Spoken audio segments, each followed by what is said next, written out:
true purpose. Chapter 1. The Sound That Shattered Silence. The train whistle pierced the sunset air, a long, mournful cry that seemed to tear a gash in the fabric of the quiet evening. For Noah Harris, it was a sound as familiar as his own heartbeat, a daily marker of time passing on the edge of his world. But this time, it was different. It was closer, more urgent, a scream of metal and steam that held a note of impending tragedy. And when Noah sprinted toward the sound, his worn boots skidding on the loose gravel of the railway embankment, he found a sight so horrifying that it would change his life forever. It was supposed to be just another quiet evening. Noah, a 36-year-old widowed farmer, was walking home along the old railway line that cut through the fields behind his property.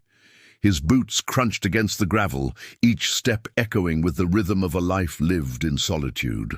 Ever since his wife's passing 2 years earlier, Noah's days had been the same: farm work, silence, and the fading laughter of his 10-year-old daughter, Lily. The light in her eyes, once a brilliant reflection of her mother's, had dimmed to a dull, distant glow. The house they once filled with music and warmth was now a cavern of echoes and memories that felt more like ghosts. He was on his way back from the old oak tree at the far end of the north field, where a simple, hand-carved stone marked the resting place of his beloved Eleanor. He went there every evening, a pilgrimage of pain, to tell her about his day, about the farm, about their daughter who was slipping away from him. He felt he was failing them both. The whistle blew again, closer now, the vibration thrumming through the soles of his boots. A prickle of unease, sharper than the usual ache of his grief, ran down his spine. It wasn't just the train's proximity, it was an instinct, a primal pull. He broke into a run. As he rounded a gentle curve, the line straightened out for a mile ahead.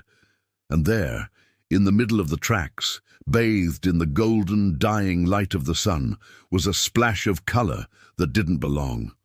A woman's floral dress, and next to it a smaller form in a little yellow sundress. His breath hitched. For a frozen second his mind refused to process the image. They were lying down, curled together on the wooden sleepers, as if napping.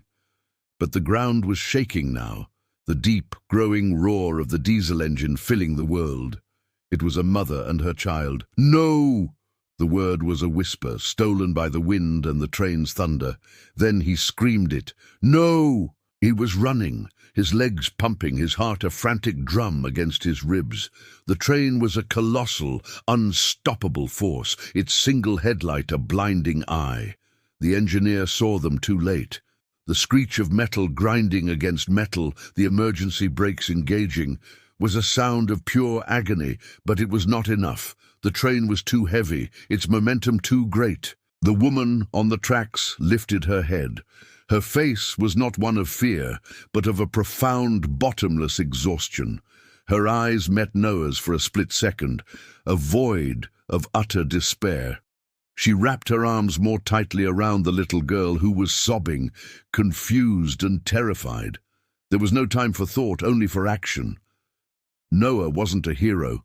He was a farmer, a man broken by loss. But in that moment, the memory of Eleanor's smile and the sound of Lily's laugh fueled him with a strength he didn't know he possessed.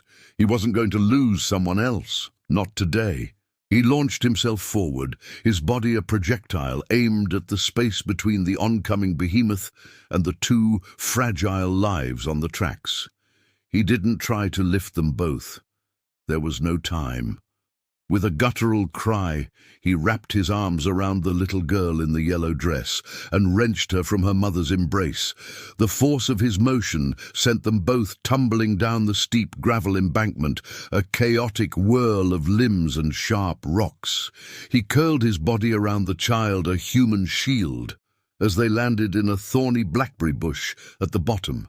A fraction of a second later, the world was consumed by noise, the deafening, earth-shattering roar of the train passing overhead, the gust of wind that sucked the air from their lungs, and a scream that was cut short, a sound that would haunt Noah's dreams for years to come. Then, silence.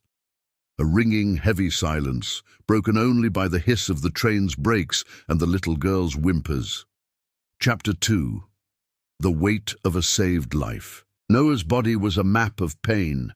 Gravel burns stung his arms and cheek, and thorns from the bush had torn through his shirt, but all he could feel was the small, trembling form clutched against his chest. He loosened his grip, looking down at the child. Her face was pale, streaked with tears and dirt. Her wide, terrified eyes were fixed on him, but she wasn't seeing him. She was still back on the tracks. "It's okay," Noah whispered, his voice rough. "You're safe. You're safe now." He stood up, his legs shaking, and carried her up the embankment. The train had come to a stop 100 yards down the track. People were spilling out of the carriages, their voices a confused, panicked babble. His eyes went to the place where the woman had been. There was nothing, just the relentless, unyielding steel of the tracks. A wave of nausea washed over him. He had saved the child, but he had failed the mother. He had been forced to make a choice, and the weight of it threatened to crush him. A conductor rushed towards him, his face ashen. "My God, man! Are you all right? Is she—" "She's alive," Noah managed to say, handing the trembling girl over to the man. "Her mother. She didn't make it." The little girl began to cry in earnest then, great heaving sobs that shook her entire body.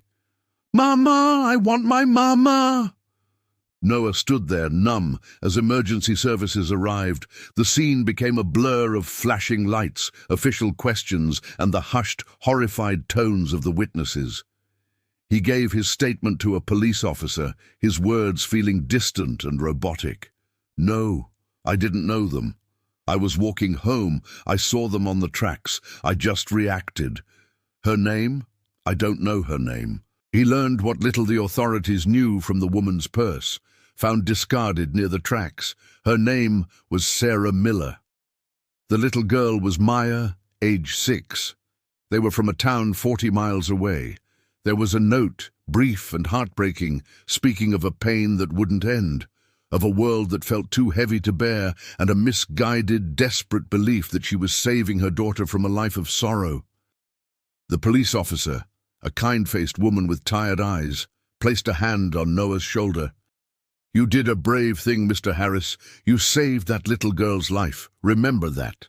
But as Noah finally walked away from the scene, the setting sun now replaced by a cold, indifferent blanket of stars, he didn't feel brave. He felt hollow. He had looked into Sarah Miller's eyes and seen a reflection of his own despair, the same dark current that had tugged at him in the depths of his own grief. The only difference was, he had never let it pull him under. He had Lily to live for. Who had Sarah Miller had? When he finally pushed open the creaking door of his farmhouse, the silence was different. It was no longer just the silence of absence. It was the silence of a profound question that had been posed to his soul. Lily was sitting at the kitchen table, a social worker from the county sitting with her. His daughter looked up, her small face pinched with worry. "Daddy, Mrs. Gable said there was an accident. Are you okay?" Noah knelt before her, taking her small hands in his rough, scraped ones. He saw the fear in her eyes, the fear of losing the only parent she had left. "I'm okay, sweetheart," he said, his voice thick with emotion. "I'm okay." But as he held his daughter that night, the image of the little girl in the yellow dress, Maya, wouldn't leave him. He had saved her life, but who was going to save her from the devastating aftermath? Who was going to help her bear the weight of her mother's choice? He had pulled her from the path of a train, but she was now on a different, lonelier track, barreling towards a future of trauma and loss.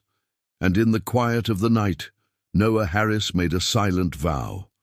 He couldn't save Sarah Miller, but he would not abandon her daughter.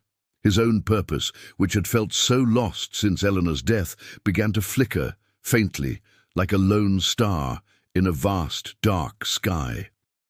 The journey of two broken souls was about to become intertwined, guided by the memory of a love lost and the fragile hope of a love yet to be found. The story continues from here, exploring the following arcs in subsequent chapters. Chapters 3 to 5, The Aftermath and an Unlikely Bond. The narrative delves into Noah's struggle with PTSD from the event and his determination to honor his vow. He learns that Maya has no other family and is entering the foster care system. Haunted by the parallels to his own daughter's loss, Noah begins the arduous process of becoming a foster parent, facing skepticism from social workers and his own internal doubts. Meanwhile, Maya is withdrawn, traumatized, and silent, a shell of a child.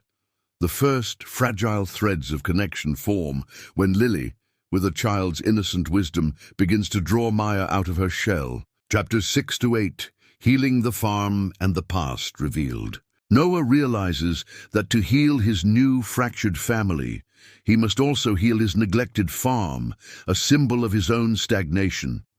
The three of them, Noah, Lily, and Maya, begin to work together, planting a new garden, repairing fences, and breathing life back into the land. Through therapy and patience, Maya slowly begins to speak, sharing fragments of her life with a mother who was consumed by a deep sadness.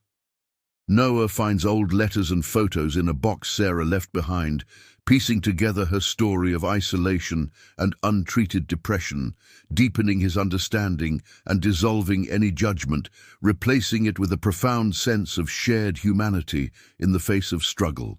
Chapters 9 to 12, Confronting Storms and Finding Purpose. A literal storm threatens the farm's harvest, forcing them to work as a team to save their hard work, serving as a metaphor for the emotional storms they are weathering together. A crisis occurs when a relative of Sarah's emerges, challenging Noah's custody of Maya, forcing a legal and emotional battle that solidifies their bond. Noah is forced to confront his deepest fears of loss and failure. Through this, he rediscovers his true purpose, not in escaping pain, but in building a new family from the pieces left behind, finding strength in vulnerability and love in shared scars. Chapter 13, A New Dawn. The story concludes not with an end, but with a new beginning. The farm is thriving, not just the land but the home. Laughter once again echoes in the halls. On a bright morning, Noah takes Lily and Maya to Eleanor's grave. He introduces Maya to the woman who taught him how to love, and he tells Eleanor that her love was the compass that guided him through the darkness, allowing him to offer a second chance to another lost soul. Maya places a wildflower on the stone, a simple, profound act of belonging. As they walk back to the house, hand in hand, the train whistle blows in the distance. This time it's not a sound of terror, but a reminder of the fragile, precious nature of life and the resilience of the human heart to find its true purpose in connection, compassion, and the courage to begin again. Did this story of profound loss and the slow, beautiful journey toward redemption resonate with you? Explore more tales of hope, resilience, and the unexpected paths that lead us home. Subscribe to our newsletter for weekly literary escapes that mend the heart and stir the soul.